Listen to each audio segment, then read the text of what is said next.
मुझे मेरी पत्नी की खोई हुई आँख वापस चाहिए। तथास्तु। ब्रह्मदत्त भूत के जादू करते ही रामू की पत्नी कविता की आंख वापस आ गई और उसे सब अच्छे से देखने लगा। अरे भाग्यवान, तो कोई है जो मेरी आवाज सुन पा रहा? अरे कोई इस झोपड़ी में रहता है क्या? रामू की आवाज सुनकर एक औरत वहाँ आती है। क्या हुआ, आप मेरी झोपड़ी के पास आकर क्यों आवाज लगा रहे हो? अरे मैं एक लकड़हारा हूँ और लकड़ी काटना मेरा काम है।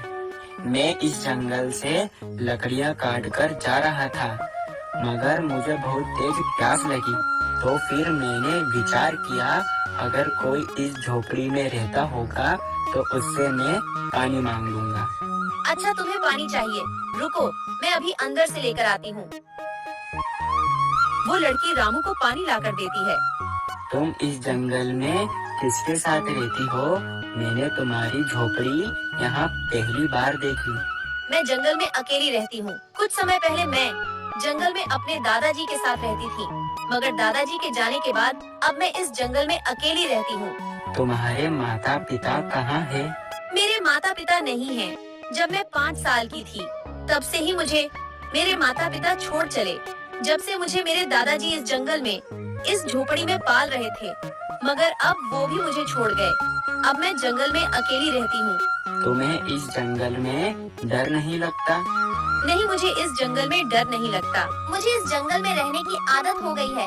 इस आँख से आधा जीवन तो कट गया, थोड़ा सा जीवन बचा है, वो भी कट जाएगा। अब मेरे जीवन में देखने लायक बचा भी क्या है? माँ बाप बचपन में ही चले गए, दादाजी थे, वो भी मुझे छोड़ गए। मेरा जीवन भी ठीक तुम्हारे जीवन की तरह है। तुम्हारा भी कोई नहीं है इस दुनिया में। हाँ, मेरा भी इस दुनिया में कोई नहीं है। मैं खुद गांव में अकेला रहता हूँ और ये लकड़ियाँ काट कर इन्हें बेचकर मैं अपना गुजारा करता हूँ। मेरे पास केवल मेरे दादाजी थे, मगर वो भी मुझे इस दुनिया में अकेला छोड़ गए। दादाजी को हमेशा यही चिंता सताती थी कि उनके जाने के बाद मेरा क्या होगा। जिस वजह से उन्होंने मेरी शादी के रिश्ते के लिए 1-2 जगह बात की, मगर मेरी एक आंख न होने के कारण कोई ने भी मुझसे शादी नहीं की। इसके दुख में दादाजी मुझे इस दुनिया में अकेला ही छोड़ गए। इतने ही बीच में रामू के मन में एक ख्याल आता है और वह कविता से कहता है, तुमसे मुझे एक बात कहनी है, मगर वो बात कहने से मैं जरा डर रहा हूँ। ऐसी क्या बात है जो तुम इतना सोच रहे हो? जो कहना है साफ साफ कहो। क्या तुम मुझसे शादी करना चाहोगी? क्या कहा तुमने? अगर नहीं तो तुम मुझे मना भी कर सकती हो। इस दुनिया में तुम्हारा भी कोई नहीं है और मेरा भी कोई नहीं है। हम दोनों ही इस दुनिया में अकेले हैं। हम दोनों साथ रहकर एक दूसरे के दुख और सुख को बांट सकते हैं। हम एक दूसरे के सहारे बनेंगे। मगर तुम मुझसे शादी करना क्यों चाहते हो? मेरी तो एक आंख ही नहीं है और दूसरी आंख से भी मुझे ठीक से दिखाई नहीं देता। मुझे उससे कोई फर्क नहीं पड़ता। तुम्हारा भी इस दुनिया में कोई नहीं है और मेरा भी इस दुनिया में कोई नहीं है। हम एक दूसरे के सहारे बनेंगे। मेरा पास के गांव में ही घर है। हम दोनों वहीं रहेंगे और मैं इन लकड़ियों को काटकर बाजार में बेचता हूँ। इससे हम दोनों का गुजारा आराम से हो जाएगा। ठीक है, जैसी तुम्हारी इच्छा, मुझे मंजूर है। फिर क्या, रामू और कविता गांव के मंदिर में दोनों शादी कर लेते हैं।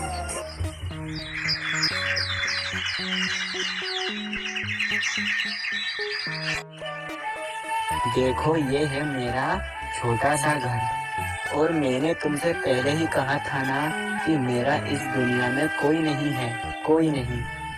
इसलिए तुम्हारा स्वागत करने के लिए कोई नहीं आया। पर तुम दुखी मत होना और ये बात याद रखना कि आज से तुम ही इस घर की मालकिन हो। तुम्हें ही सब देखना है। रामू की शादी की बात पूरे गांव में फैल जाती है। खबर सुनते ही गांव निवासी रामू के घर पर आते हैं।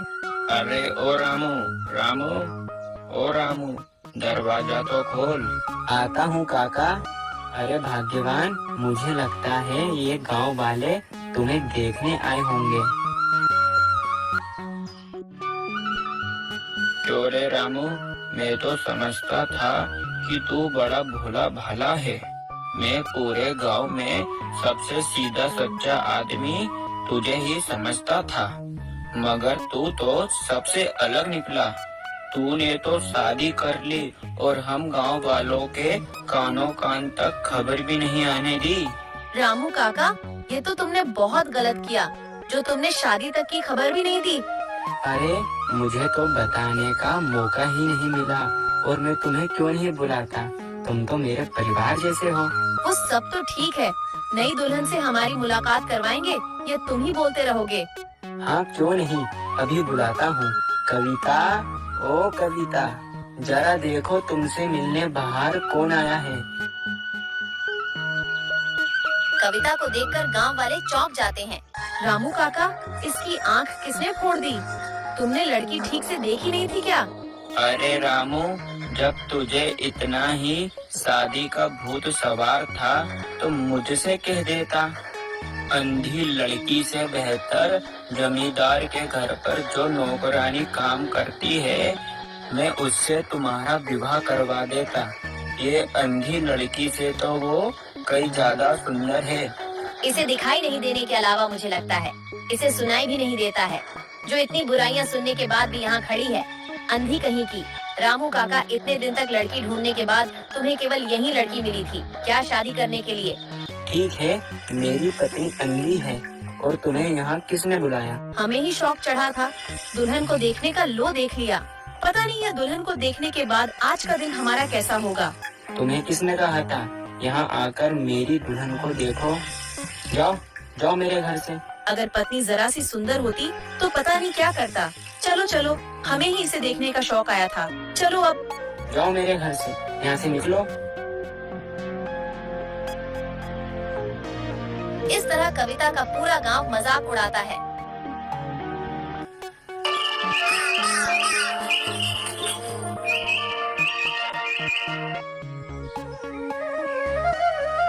अरे सुनते हो जी, अरे तुम उठ गए, अब जाकर तुम नहा लो, जब तक मैं नदी से पानी लेकर आती हूँ, फिर तुम्हें मैं खाना बना कर दूंगी।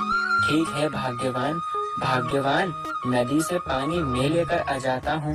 नहीं, पानी तो मैं ले आऊंगी, केवल तुम नहाकर तैयार हो जाओ। ठीक है भाग्यवान, जैसी तुम्हारी इच्छा।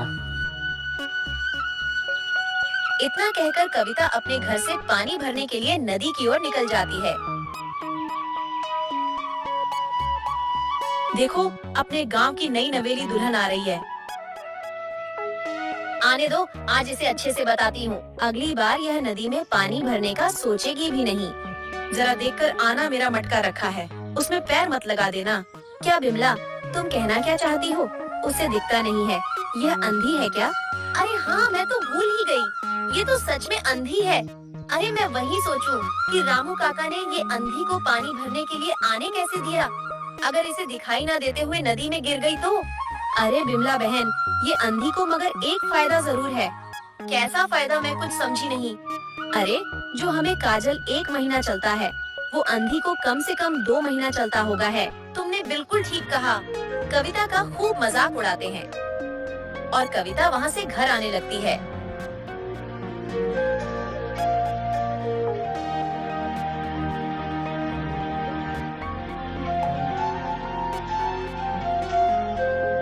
अरे भाग्यवान, तुम पानी भरकर आ गई।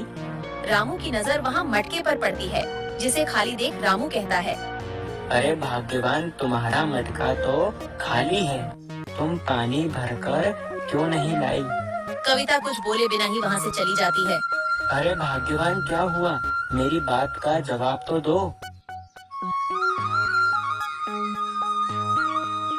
मेरी बात का जवाब तो दो। मैं पानी भरने नदी के किनारे गई तो गांव की औरतों ने मुझे वहाँ भी चिढ़ाया, अंधी कहकर। उनकी इतनी हिम्मत, नदी किनारे तुम्हारी बेइज्जती, अब मुझसे बर्दाश्त नहीं होता। तुम दुखी मत हो भाग्यवान, मैंने तो सोचा कि तुमसे शादी करके तुम्हारा जीवन सुखी हो जाएगा, पर मुझे पता थोड़ी न था कि ये गांव वाले इतने नीचे गिर जाएंगे, जो किसी की मजबूरी ना समझते हुए उसी का ही मजाक उड़ाएंगे। इसमें तुम्हारी कोई गलती नहीं है। गलती तो मेरे पिछले जन्म के कर्मों की है जो मैं भोग रही हूँ। नहीं भाग्यवान, अब से हम इस गांव में नहीं रहेंगे। हम इस गांव को ही छोड़ देंगे। हम शहर जाएंगे, वहीं मुझे कुछ न कुछ तो काम मिल ही जाएगा। भाग्यवान, वहाँ हम चैन की सांस ले पाएंगे। फिर यहाँ घर बार का क्या होगा और अपनी गाय का कौन ख्याल रखेगा? तुम उसकी चिंता मत करो भाग्यवान। मेरा एक करीबी मित्र है जो अपनी गाय को ले जाएगा।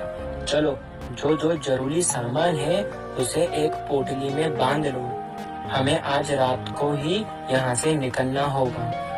रात के समय रामू और कविता पोटली सर पर रखकर गांव से बाहर जाने लगते हैं। अचानक से रामू और कविता को भूत दिखाई देता है। अरे बाप रे बाप, हम तो आज गए। आप कौन हो?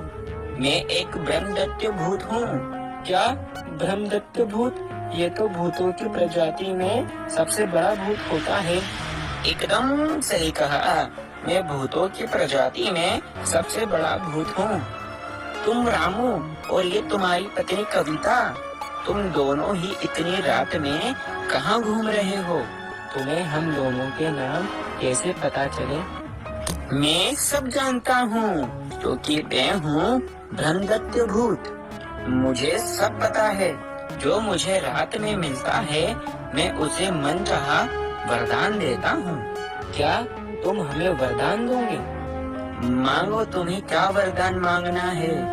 अरे भाग्यवान, मुझे तो कुछ समझ नहीं आ रहा कि ये ब्रह्मदत्त भूत से क्या वरदान मांगे। तुम्हारे मन में कुछ विचार हो तो बताओ। हम धन मांग लेते हैं। हमारे पास बहुत सारा धन होगा तो कोई गांव वाला हमारा मजाक नहीं उड़ा पाएगा। नहीं भाग्यवान, मुझे धन नहीं चाहिए। मैं ब्रह्मदत्त भूत से तुम्हारी आँख मांग लेता हूँ, जिससे तुम्हें कोई नहीं सताएगा।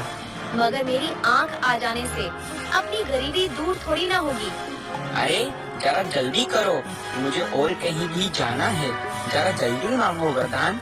सोच लिया ब्रह्मदत्त भूत, मुझे मेरी पत्नी की खोई हुई आँख वापस चाहिए। तथास्तु। ब्रह्मदत्त भूत के जादू करते ही रामू की पत्नी कविता की आँख वापस आ गई और उसे सब अच्छे से देखने लगा। अरे भाग्यवान, तुम्हारी आँख वापस आ गई। कितनी खुशी की बात है। अब तुम्हें कैसा लग रहा है? अब मुझे सब साफ साफ और अच्छा दिख रहा है। मेरी आँखों की रोशनी वापस आ गई। मुझे सब अच्छे से दिख रहा है। तुमने मेरी खुशी के लिए ब्रह्मदत्त भूत से धन नहीं मांगा, तुमने मेरी आँख मांगी। नहीं भाग्यवान, मुझे धन से ज्यादा तुम प्रिय हो। रामू और कविता की खुशी देखकर ब्रह्मदत्त खूब खुश हुआ और कहता, अरे वाह, तुम दोनों कितने खुश लग रहे हो। तुम्हें खुशी देखकर मुझे एक वरदान देने की और इच्छा है। तुम दोनों अपने एक एक हाथ फैलाओ। ब्रह्मदत्त भूत के जादू करते ही रामू और कविता के हाथ में एक एक सोने की मोहर आ गई। अरे भाग्यवान, देखो सोने की मोहर। कितनी चमक रही है सोने की मोहर। अब मैं चलता हूँ और तुम्हें ये गांव छोड़ने की कोई जरूरत नहीं है। जाओ, अपने गांव की ओर वापस लौट जाओ। भूत के कहते ही रामू और ऐसी कविता और वीडियो देखने के लिए लाइक कर लीजिए और चैनल को सब्सक्राइब कर लीजिए।